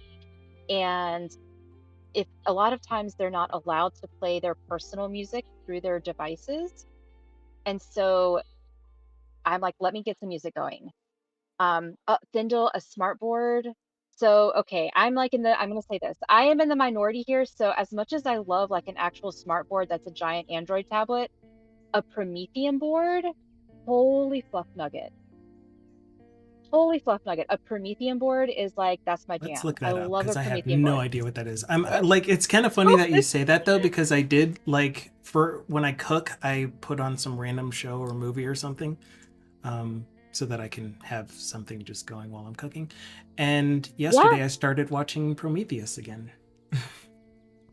yeah. I mean, I love having lo-fi playing in the background, and it was only recently that I started to notice because I make playlists of different lo-fi videos to prepare for the school year, and it's just programming music for a radio station, and so it's like now there are sometimes in the titles of these YouTube videos it'll say lo-fi sorry AI created or created without AI. And Oh so, yeah, yeah. I mean, this has just been in the past couple of weeks I've started to notice this on YouTube. And so, I mean, I had no idea people were using it. But I mean, hey, if you're letting me know, I'm okay with it. And then, okay, I didn't see the stereo. I bought it from a truck parked behind a grocery store. Okay, but you knew or should have known it was hot. Right. The middleman doesn't negate your role in theft. Yeah. Yeah, And and that's one that's of the definitely things, a thing. yeah. Go ahead. Go ahead. Yeah. And that's one of the things that especially when it comes to plagiarism, um, with my students when they are writing, yes, paraphrase all you want, but don't get caught plagiarizing because either you forgot to cite your source or you're not doing the work yourself, you're just copying and pasting. And so that that plagiarism aspect of especially with writing, where that line of, where am I taking the AI prompt and then riffing off of it and then writing it myself, continuing on, versus, I'm just generating the whole document from AI. and that is something that, has required really frank discussions, especially this past year with my middle schoolers, because I had I had the majority of my classes were what are called IB classes, International Baccalaureate classes, and then I had a couple of traditional classes, and it was not this I found really curious. It was not my traditional students that had very low test scores, very little enthusiasm for school, that were using AI. It was my IB honors kids that were using it to completely do their work for them instead of using it as a tool. Yeah, and it definitely makes sense because I already know how to do this. Why do I need to prove that I know how to do this? Why do I need to use my time on it? That would be the mentality I would think that some of them take. Yep. Oh, bye, Dukasoft. Oh, oh, bye, Dukasoft. Make me cry. Sorry, I just saw it. This is Thindle on his board. I don't know if you can tell, but he's actually using a red magic marker because he doesn't know that it's technology, that he can just use a digital pen. And no, I'm kidding. I'm kidding. No. Kidding. Okay, okay. I had a small heart attack. Oh my gosh. Because no, there we have had I He's have so we have had little. teachers in my previous school that uh actually took a dry erase marker and drew on their smart board without Oh thinking. gosh. And you can't get dry erase marker off of a smart board. And yeah, that doesn't make your school or district very happy at all. I don't know how to spell it. Little Diddle. Oh my god. Alexis, hey. Oh yeah, yeah. This is I one mean, of those magic projector things that you were talking about. Smartboard, I guess, is short term. But you would prefer one that looks like a big ass tablet? so part of the reason why I love a Promethean board, and yes, a smart board can do this, but a Promethean board as a little bit friendlier with it is to really make myself feel old. So I grew up with something in school called an overhead projector and No. vis-a-vis pins. And so, but they now have these wonderful inventions called a document camera, which is essentially a digital electronic um, overhead projector. But just using an HDMI cable, I can plug it directly into, yes, DC Aggie dot cams are so good. Um, you can plug it directly into your smart board or your Promethean board, and it is wonderful, especially like for me, I still make my kids like physically come up and diagram sentences. And I'm like, okay, because hey, if I can get them out of their seats, they can get a hands-on approach, they can understand how to do this. Yeah, but yeah, I mean, Layer. Like the thing about overhead projectors is you can. I'm kidding. I'm kidding. but just like an overhead projector is, because it's just a document camera, I just have sheets of paper. And so if I want to use acetate sheets, just like an old overhead Oh, projector right. to layer, I can. Mm-hmm. Very nice. I'm having like, you put that picture up, I'm having flashbacks to like my third grade teacher having to like change the light bulb because it burned out in the middle of class. Oh no. The one I remember most is my trigonometry teacher who just loved to, do the whole lick his finger to clean off the sheet. And then he would touch his mostly Oh, bald head oh, and he would have oh streaks no. all over his. Oh no. Oh my gosh. Oh my heavens. It was That good would, times. oh no. I mean, oh no. Oh, Triggered. it's, My bad. I'm just mentally picturing, oh, that poor teacher. Listen, I had my favorite math teacher of all time was my eighth grade algebra teacher, Mr. Bacote, who he has long since passed away, who he only Mine was pointed Mrs. with his McCrae, middle finger. my English teacher. And when he would teach and he's pointing with his middle finger, he always wore suspenders. And he would just randomly point with middle finger. And he'd be like, okay, yeah, do you understand this equation? Yeah, yeah. Oh my gosh, just. I But think it he would comes also from like point with his middle finger holding on the the overhead chalk projector and screen. then, oh geez. Do you have any pictures? I can imagine what that looks like.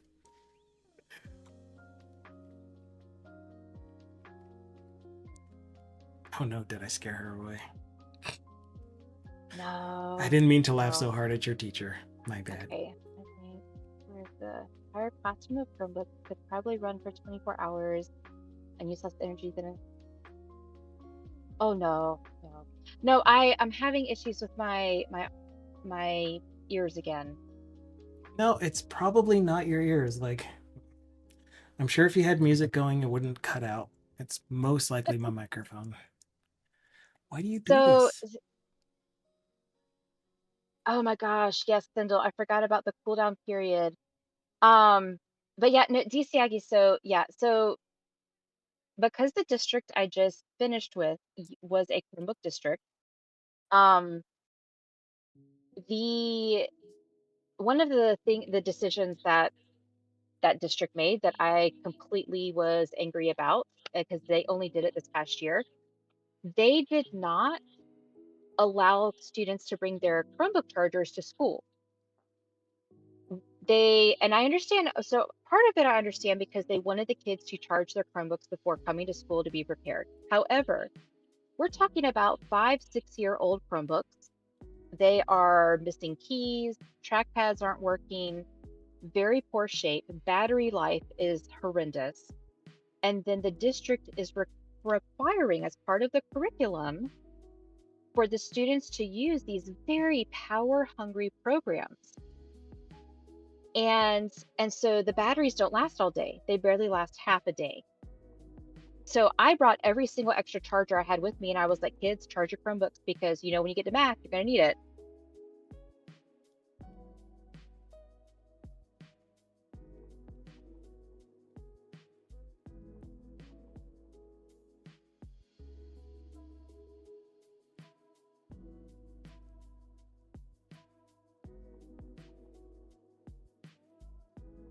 Okay, I'm reading the symbols. Have you seen a whiteboard? It needs it live because it needs a mirror footprint that is really flipping. Ooh, I've seen small, Sindel, I've seen small whiteboards. I haven't seen like the big ones. I've heard of them, but I haven't seen them. But yes, I have seen what some of the effects are.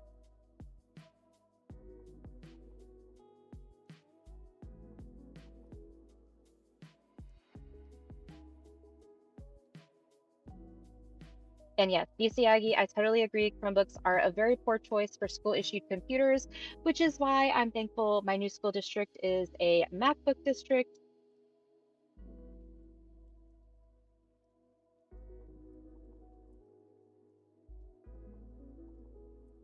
Yeah, and they are making, well, they've been making these for a while, but they are making TVs that are completely pass through like this too.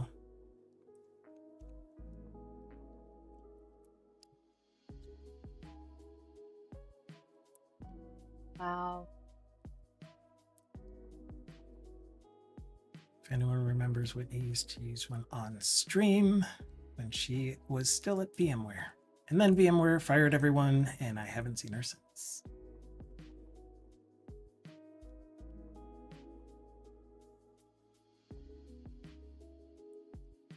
But yeah, ooh. Oh, you. I keep writing things down because I don't want to interrupt while you're talking, and I don't want to make you not have to. I mean, have issues with your ears because my mic cuts out and you think it's you and it's not.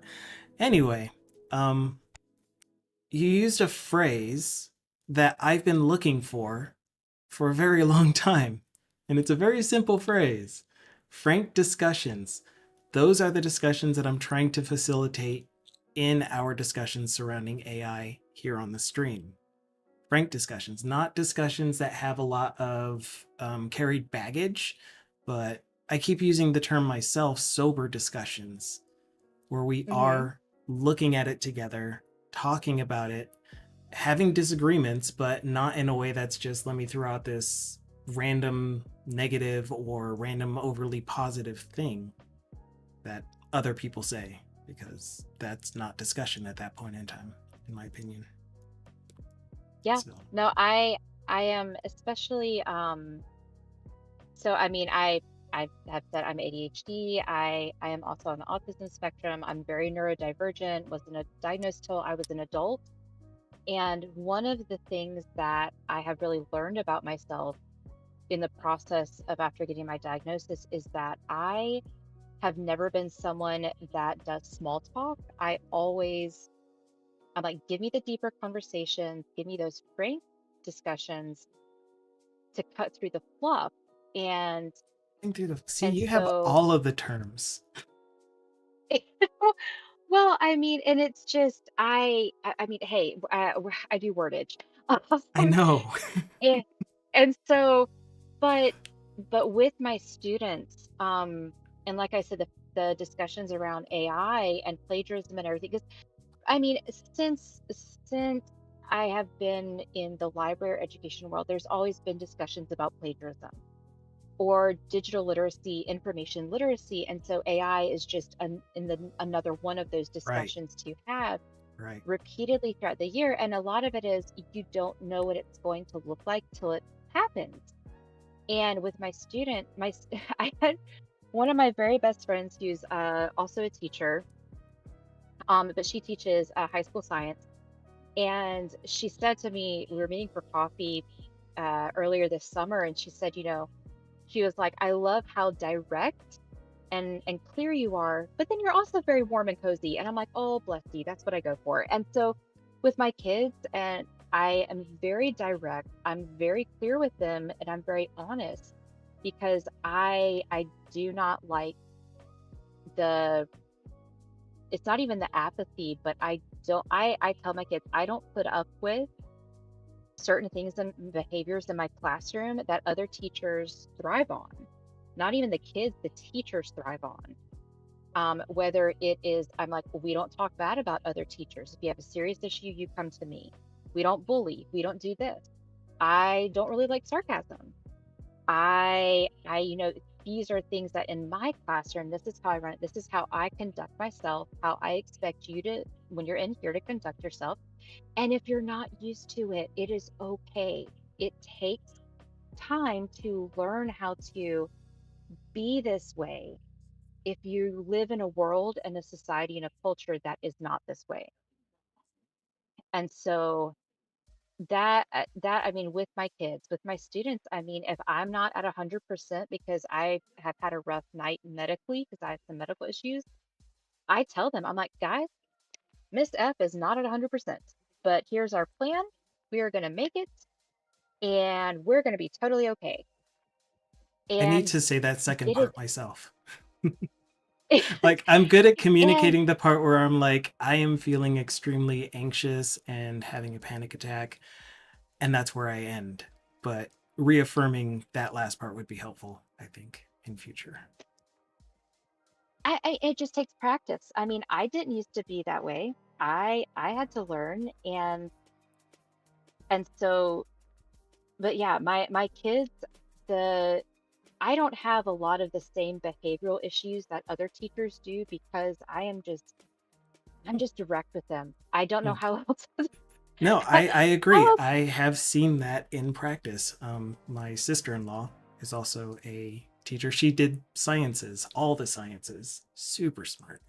And she took the time to understand personality. She has a sister that is highly introverted, so she was able to connect with those students, and she was also able to connect with the ADHD student or ADHD, the the students that do have behavioral situations that are not Hmm. allowing them to stay focused very easily, because she has Yeah. children of her own that do have that type of situation going on, and she's just so open and direct, treating them as if they are humans that are still evolving and still developing, but as little humans, little peoples, Yeah. not Yeah. little I mean, problems. I have had students, one of the things that really broke my heart was my very first year of teaching. Um, I had this one kid who he was not the best student academically, but this kid was so respectful, had a great sense of humor. He tried, he just tried. And that's all I ever ask of my students is let's grow, let's try. I'm not expecting you to make 100, be an A student, but we're just going to try. Progress over perfection. That is what I have up all over my classroom. And about halfway through the year, got called into a parent teacher conference with all of his other teachers. Principal, his mom is there, and we're sitting in a circle at a circular table, and the teachers are going around complaining about this student and his behavior, listing their grievances with him, his disrespect, all this stuff. And my jaw just dropped because it's like they're talking about a totally different person. I have never seen this in this child. And I happen to be the end of the line, and because I very direct, they get to me and I said, I am so sorry to hear this for my fellow teachers, but so and so is not like this in my class. He is one of my best students. He is respectful. I can depend on him. He tries.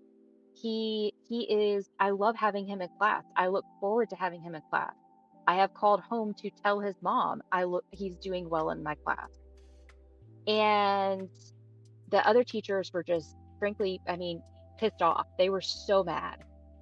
And come to find out, come to find out after this parent teacher conference that the other teachers were not even reading his learning plan that he had with the school, but they were being outright prejudiced towards him and biased. And okay, I mean, I'm only a second generation American. I'm a pasty white German. And this kid was like very, very African American. But it doesn't matter. I was raised in a family of immigrants. And so it's like, it doesn't matter if you're purple with yellow polka dots, like you're still living, breathing human being. Hello. And I'm sorry. yeah, and it's like, Purple with teal polka but dots. Come on. yeah, yeah. So and it's like it is heartbreaking because his mom after the parent teacher conference comes to me and says, "Thank you, Miss Spring. Thank you just for being there." And I'm like, "I'm not even doing anything special. I'm doing the bare minimum. The bare minimum." But I will be the first person to say, as much as I love being an educator, um, there are plenty of educators that should not be in the classroom. Plenty that should not be in the classroom for a variety of reasons. And yeah, All of education us is wild. connected by having family members that are in education. Like DC Aggie is in education. E to the 2I Pi, TBD Gamer's wife, my sister-in-law. Yeah, yeah. High school Spanish. Oh gosh, yeah. Yeah, yeah, like exactly how TBD says, quotation marks, difficult kids. I make it a point, so on the very first day of school, as I'm going through the roster, I do two things with my students. I say first, if I don't pronounce your name Sorry. correctly, y you First day of tell me how school to roster pronounce it. stuff. Right? Traumatized. But I tell my kids, I'm like, listen, if I don't pronounce your name correctly, tell me how to pronounce it. Correct me, and I will learn it. And it doesn't matter what has happened in another classroom. When you step into my room, it is a clean slate. Yes, I can see your disciplinary record. I get told by your former teachers, oh, the student is terrible. I'm like, nope, clean slate. My room, first day. Now it is up to you of how you want to move forward from now. What colors do But you want to put on that plate? yeah, yeah. Yeah. And so yeah, the so-called difficult kids, it just drives me crazy because I'm just like, mm-mm. I mean, I've worked with teachers that in front of their classes would say, "This is my worst class," and I I've can't been hide in anything on. classes like that. Sorry, go ahead. I've been in classes like that. I was just saying, like where a teacher would actually say that to us. You couldn't hear me, could Yeah, you? but I mean, it's like Oh, you, okay. yeah, and it makes you feel terrible. It just makes the students feel terrible.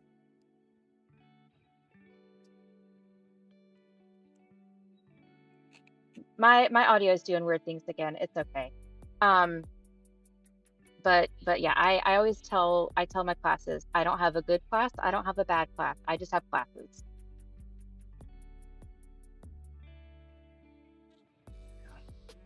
Teaching has evolved so, wow, this was incredible. I really, really enjoyed talking with you. I do love seeing parallels in But everything. yeah. I have introverted intuition, so I am going to try to find patterns. And you showed us a lot of parallels between how AI is coming into software development, as well as how it's being handled, how policies are being written, and being how AI is being used in classrooms and stuff. I think there is going to be a delay before you hear me pause, so I'm going to pause for a while, but afterwards, I'm going to ask you to do a stand up if you wouldn't mind.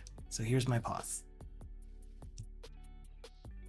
Okay, do me a favor, remind me what exactly a stand-up is. So a stand up is a short meeting where the members of a development team get together and they say what they've worked on, what they're going to be working on, and whether or not they have any issues that they need to connect with other people about. So, of course, we're not working together, but hopefully short is what I mean, according to TBD. So, what did you work on? What will you be working on? And do you have any blockers, anything that's preventing you from being able to get that thing done that we could help you with? Okay, so I am working on a brand new curriculum for my high school English students with literature that I'm familiar with, I've read, I've studied, but I've never taught before. Um,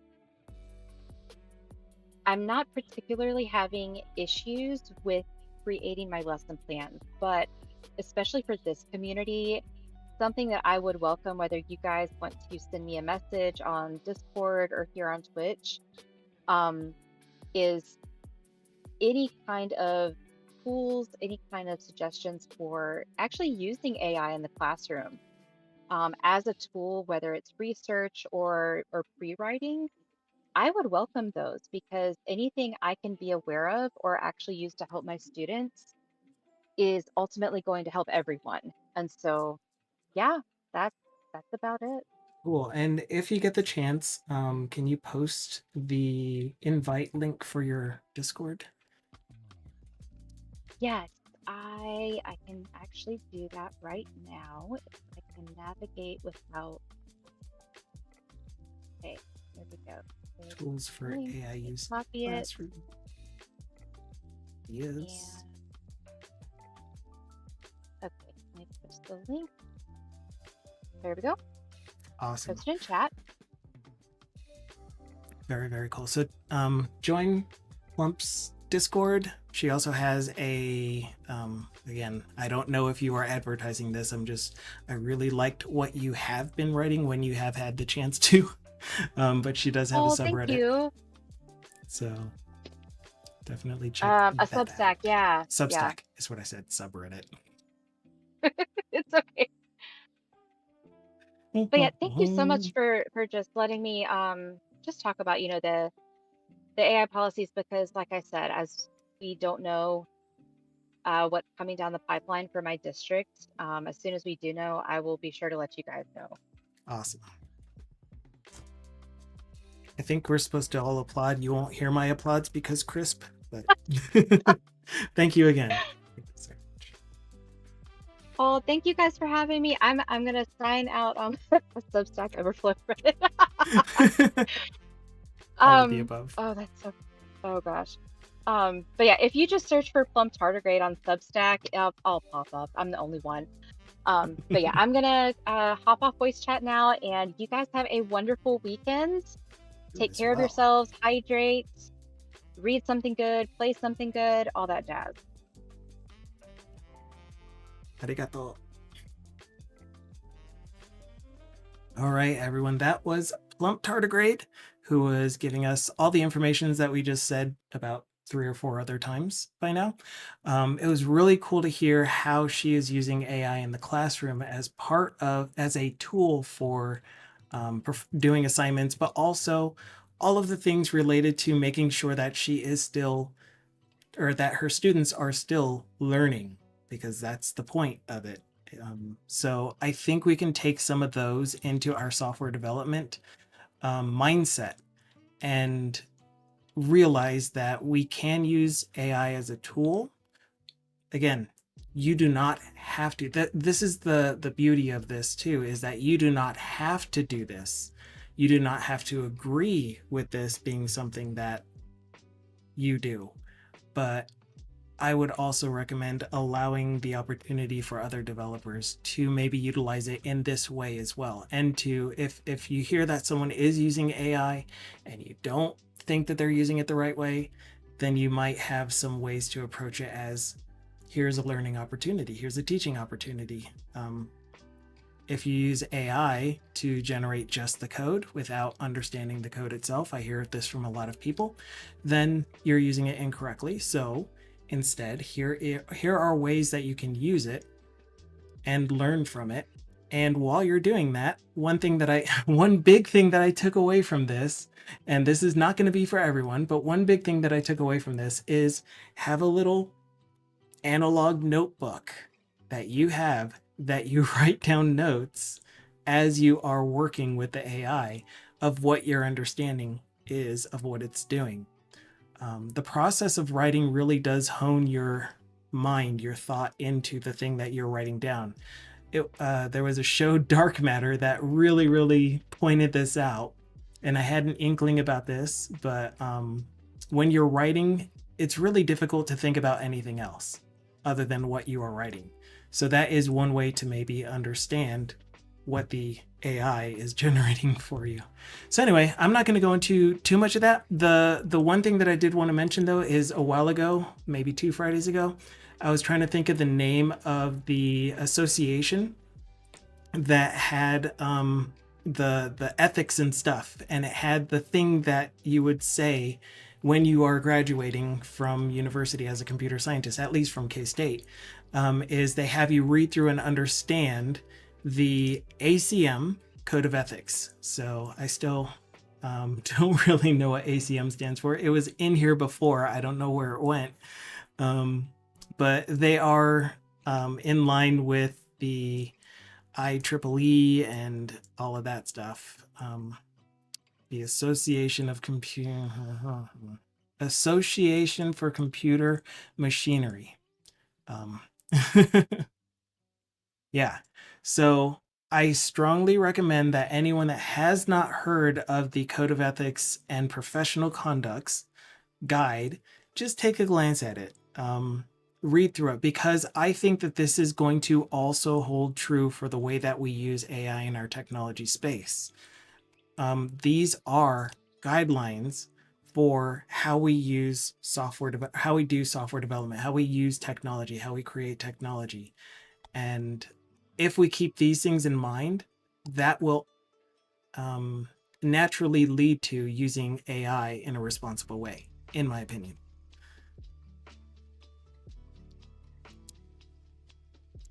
It might look like a wish list. However, this is one of those situations where I'm being genuine and honest about this, where I do think it would benefit us, our group, to understand the guidelines that are being set forth, or the, in this case, general moral imperatives, and see if any of them align with you and if you want to adopt them. Because I again, my goal, kind of similar to Plump's goal of fostering students so that they understand and not understand that they are prompted. Oh my gosh, I can't word right now. That they are encouraged to be lifelong learners. She's equipping these new minds with the tools to continue their learning process for the rest of their life. Adopting these types of morals and these types of virtues and values and stuff is a way of us, in whatever stage we happen to be in, to um, change with and also continue applying our standards to software development or something. Yeah. So anyway, um, ACM Code of Ethics.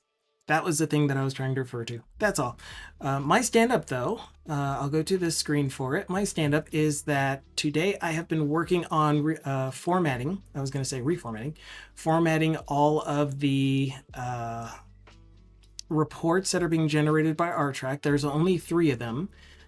We have all of the reports and the UI working just fine, but I wasn't considering printing them off because we don't need to print the internet. So now that I have gotten over the hurdle of the stored procedures working the way that they're supposed to work, and being able to use those stored procedures without the application crashing, I'm putting my focus back on the printability of these reports and then the overall functionality of the application.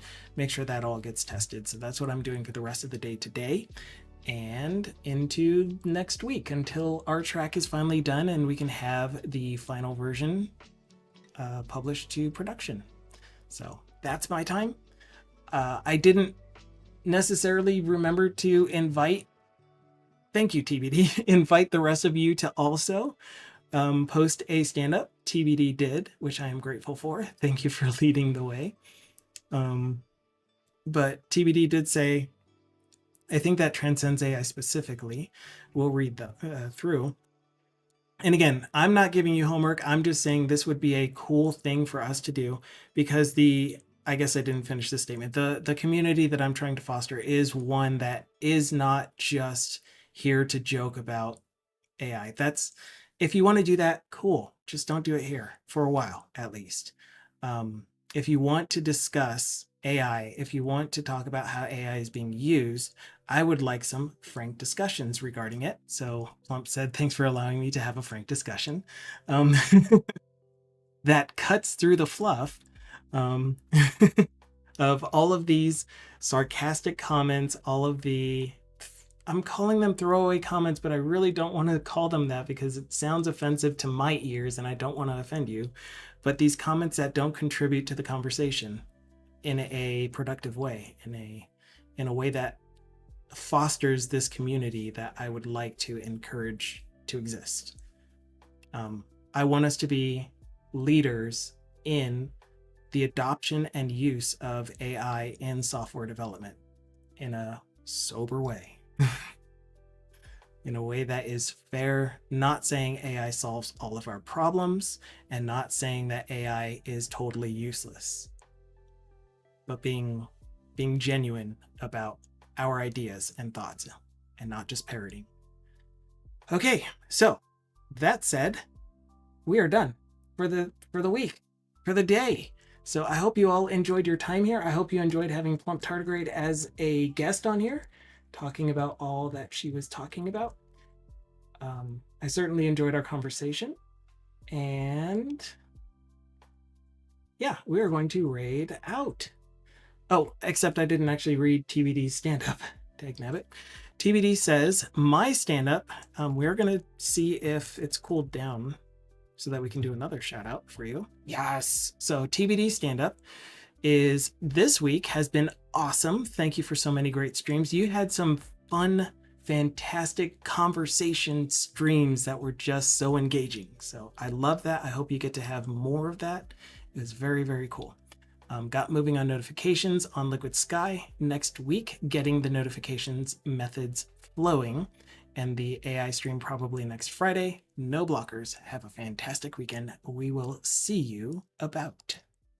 But yeah, we are going to raid now that I have read that. But yeah, great conversations on TBD stream. The conversation that I would have brought up had we not had such a great one come up was in software development, is it really worth doing software development on an application that already exists? And I thought that was just such a good, yeah. I would love to discuss that eventually. I think we're still going to have that as a comment or as a conversation eventually, but it was really good. It was really good topic. And DC Aggie says, my stand-up is most the way through a nightmare difficulty run on Dying Light 1. TBD says, crush it.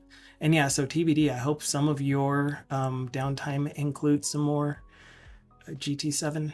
I don't even know if people call it GT7 ever. Gran Turismo 7 or 5 or whichever one you happen to pull out next to get better at. Regardless of whether you improve at it, I hope you enjoy your time playing it too. And if I see you go live, I will lurk. Most likely won't watch, but I'll be there energetically. Okay, ciao for now. See you on the next. Oh, Wednesday is my next stream. Ciao.